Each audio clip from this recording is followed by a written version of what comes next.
In this video, I will show you how to add important contacts to your favorites in Outlook. Sometimes, you may not see the Favorites section in your folder pane. If that happens, here's how you can enable it. Go to the View tab at the top. Select Folder pane, then make sure Favorites is enabled. Also ensure that Show Favorites and Pin Favorites are selected.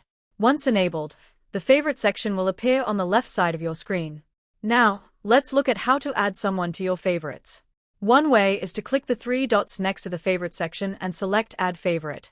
Search for what you want by name and then select it, or you can choose an item from the suggested list. For example, select an email from the person you want to add. Click on their name to open the contact card.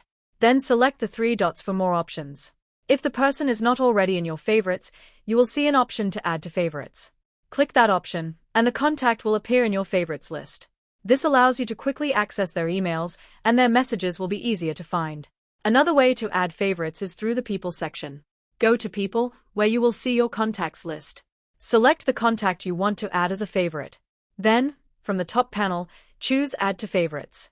You can also use the same option to remove the contact from your favorites list at any time. If you want to add a new contact, you can select New Contact, enter the name and email address, and click Save. Once saved, you can also add them to favorites. And that's how you can add and manage favorites in Outlook to keep important contacts easily accessible.